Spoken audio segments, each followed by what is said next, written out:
మాము I love you. Muruga మీరు చెప్పలేదు ఇప్పుడు. నేనా అది అదే అది అంతే, మాది కూడా వేసుకోండి. చెప్పండి. మాము I love you. I love you two. అయ్యో. సో అలా వర్క్ చేస్తూ అయిపోయింది. తర్వాత మా అన్నయ్యకి ఐడియా వచ్చింది, శాంతి పెళ్లి చేసేయాలి. ఇంకా శాంతి నేనే, హరిత గారు కాదు, శాంతి గారు. శాంతి ఇంట్లో శాంతి అనేది నాకు పుట్టినప్పుడు Original ఒరిజినల్ Okay. నేమ్ శాంతి. Actor గా హరిత. యాక్టర్గా ఈ శాంతి అంటే చాలా క్వైట్గా ఉంటుంది, ఏమీ యాక్టివ్గా ఉండదు. షూటింగ్లో కూడా చెప్పామా, డైలాగ్ అయిందా, అలా ఉంటుంది. అలా ఉండకూడదు, కొంచెం యాక్టివ్గా ఉండాలి కదా, పేరు మారిస్తే ఏమన్నా అవుతుందేమో అని చెప్పారు ఎవరో. మా మమ్మీ వెంటనే దొరికిందా ఛాన్స్ అని. బాగా చేశారు. ఇంకెందుకు వద్దులే, టీవీకి రాగానే. అప్పటి వరకు సినిమాల్లో శాంతి అనే ఉంటుంది నాకు. ఓకే. ఆ ప్రెసిడెంట్ గారు పెళ్ళం, దొంగ పోలీస్ కానీ, చిన్న రాయుడు, అవన్నీ శాంతి అనే ఉంటుంది టైటిల్. సో తర్వాత సీరియల్స్లో ఫస్ట్ సీరియల్ తమిళ్ చేస్తున్నప్పుడు ఏమన్నా పేరు వెక్కలా, నేమ్ చెప్పండి అంటే ఉండండి, హెచ్లో పెడితే బాగుంటుందని హరిత పెట్టారు. ఓకే. అమ్మ డిసిషన్. అమ్మ డెసిషన్. సో హరిత అయిపోయింది అనమాట. ఆ తర్వాత అన్నయ్య, అబ్బాయి చాలా మంచోడు, శాంతిని బాగా చూసుకుంటాడు, సో ఫిక్స్ అని చెప్పి ఆయన ఫిక్స్ చేస్తాడు. అంటే యాక్చువల్లీ ఇద్దరం కలిసి వర్క్ మాకు ఎలాగా వాళ్ళిద్దరు కలిపి సినిమా చేసాం. ఫిబ్రవరి 14th నెక్లెస్ రోడ్ అని చేశారు, అవును, ఇద్దరు హీరోలుగా. సో అలా పరిచయము, వాళ్ళిద్దరు ఫ్రెండ్స్. సో అప్పటికి మీకు తెలుసా అండి సిస్టర్ అవుతారు అని చెప్పి? తెలుసు. తెలుసు. సంఘర్షణకు వచ్చు. సంఘర్షణ తెలుసు. ఆ టైంలోనే నాకు ఒక పక్క సినిమా, పక్క సీరియల్. ఓకే. సో అలా జరిగింది. అన్నయ్య చెప్పేశాక ఇంక మన ఇంట్లో చెప్పాక ఏదైనా మనకి ఇంకా సెకండ్ ఆప్షన్ ఎస్ నో ఆలోచిస్తా అంత సినిమా ఏం లేదు మనకి. చేసుకోవాలంటే ఓకే. సో అలా ఇంట్లో చేస్తే మంచిగానే ఆలోచిస్తారు కదా, అలా అని ఫిక్స్ చేశారు. ఫిక్స్ చేసిన తర్వాత కూడా మాకు తెలుసు కదా, సో స్పాట్లో ఎవ్వరికీ తెలీదు. అప్పుడు ఫోన్లు మొదలయ్యాయి. ఇంకా లవా పెళ్ళా అన్నీ ఇంకా అంటే ఇక్కడ ఒకరు కూర్చుంటే అంత మూల ఒకరు కూర్చునేవాళ్ళం. పక్కన కూడా స్పాట్లో ఇలా కూర్చున్నది ఎప్పుడు లేదు బిఫోర్ మ్యారేజ్. ఓకే. ఎవరి పని వాళ్ళదే, వచ్చాము కదా ఫ్యూచర్ పెళ్లి చేసేసుకుంటున్నాము అలా ఏం లేదు. అంటే మాట్లాడారు ఓకే అనుకుంటున్నా, అలానే ఇంకా ఫోన్లు బాగున్నారా, తిన్నారా, అలాగే అంతే అయిపోయింది. యోగక్షేమాలు కనుక్కుంటే అయిపోయిన తర్వాత ఎంగేజ్మెంట్ అయిన తర్వాత కొంచెం ఫోన్లు బాగా అలానే స్పాట్లో కాదు, ఆఫ్టర్ 8 ఆఫ్టర్ 9 అందరిలాగా నిద్రలేని రాత్రుల్లో ఫోన్లు మాట్లాడుకుంటూ ఛార్జింగ్లు పెట్టుకుంటూ ఈయన ఆయన ఆ డబ్బులు ఉండుంటే అప్పట్లోనే మేము కోకాపేటలో 10 ఎకరాలు కొనేవాడు. 22 ఏళ్ల క్రితం 23 ఏళ్ల క్రితం 70,000 80,000 కట్టేవాళ్ళం ఫోన్ బిల్. అబ్బా. అప్పుడే మొబైల్ వచ్చిన ఫస్ట్ అప్పుడు మొబైల్ వచ్చింది 96కి వచ్చేసింది మొబైల్. నాది ఫస్ట్ మొబైల్ అసలు ఇండస్ట్రీలో. మా అమ్మకి భయం, వెళ్ళి ఫోన్లు చెప్తే బాగుంటుంది కదా, ఎక్కడ ఉన్నావు, డే అండ్ నైట్ షూట్లు కదా.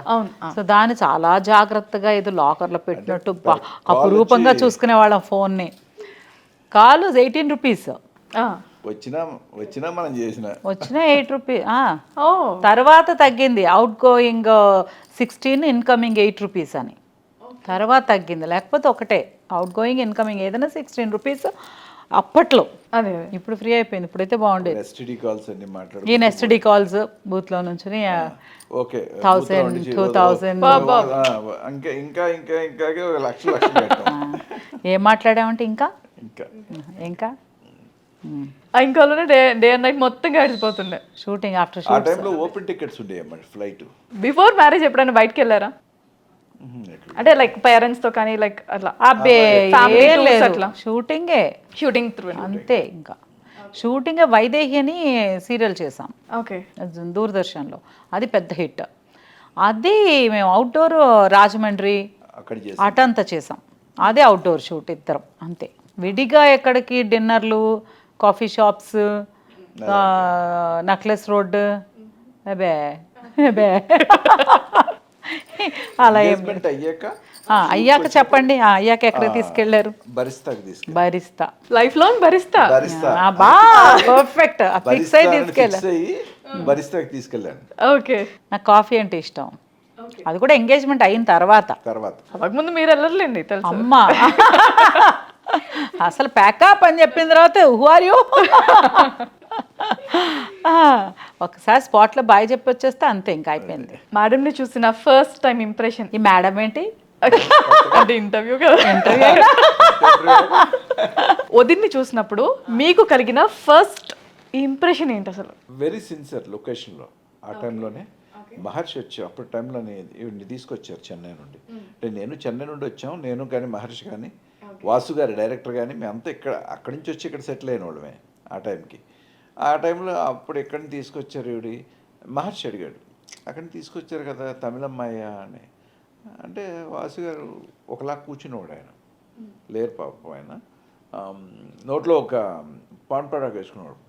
రే రారా నువ్వు షూట్ రావు సార్ అని. మహర్షి కూడా డైలాగు చెప్తాడు, మహర్షి కూడా తను నేర్చుకునే డైలాగ్ చెప్తాడు. ఇదేమో ఆన్లైన్ లైవ్ రికార్డింగ్, ఇది ఓకే లైవ్ రికార్డింగ్లోని చెప్తే ఈవిడికి ఒక 16 పేజీలు సీన్ ఒకటే షాట్. 16 పేజీలు 18 పేజెస్, సారీ 2 తగ్గించానా? ఓకే ఏదైనా కష్టపడింది ఎలా తగ్గొచ్చు. మర్చిపోతాం? 2 పేజీలు అంటే అంత పెద్ద 18 పేజ్ సీన్ అది సింగిల్ టేక్లో చెప్పేసింది. వన్స్ తన ఏంటంటే మెమరీ, ఫుల్ మెమరీ.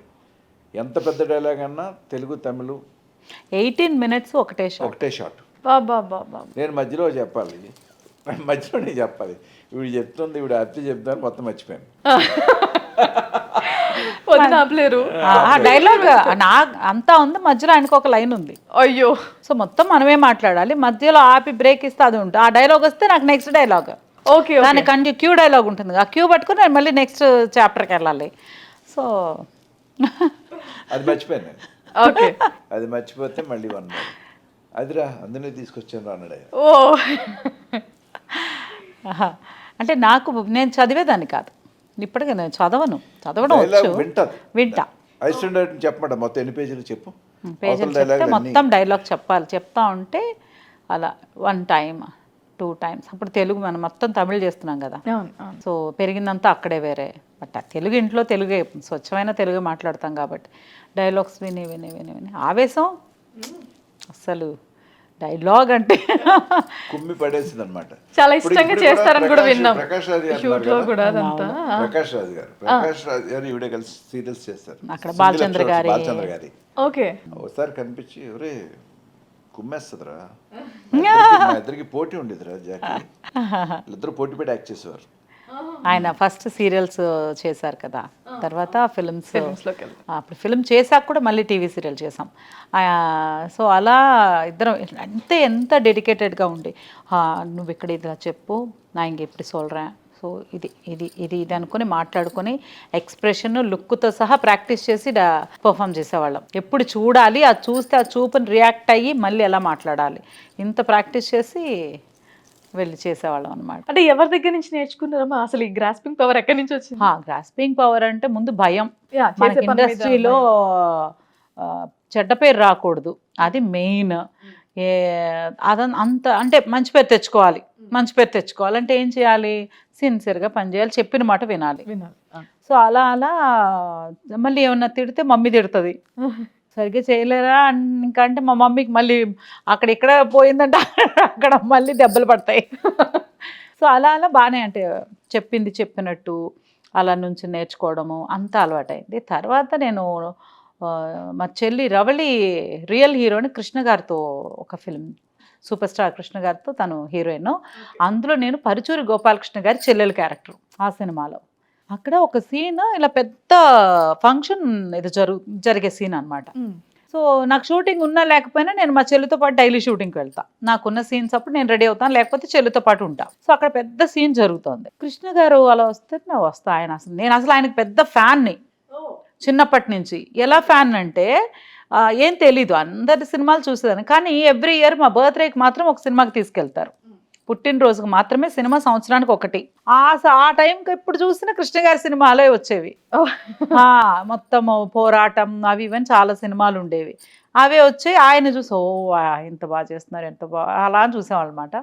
సో లైవ్లో చూసినప్పుడు చాలా హ్యాపీ అనిపించి, అది కూడా మనకి ఏదైతే మనం విడిగా చూసి ఫ్యాన్గా ఫీల్ అవుతామో ఆన్ ది స్పాట్ మనకి అంత ఇది ఉండదు, భయం, ఒకలాంటి భయం ఉంటుంది, రెస్పెక్ట్.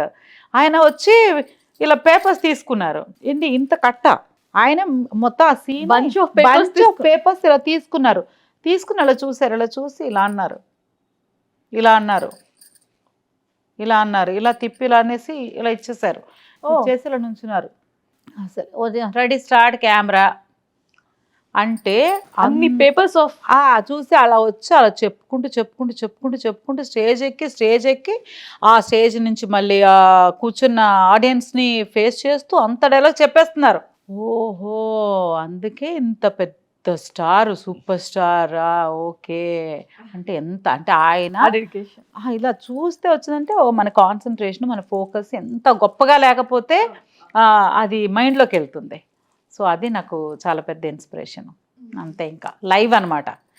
అది పెద్ద కష్టం కాదు అంటే ఎవరైనా నేర్చుకుంటే వచ్చేస్తుందని అప్పుడు అందుకని వినేసి మొత్తం అలా ఫీడ్ చేసుకుని అలా డెలివరీ చేసేదాన్ని.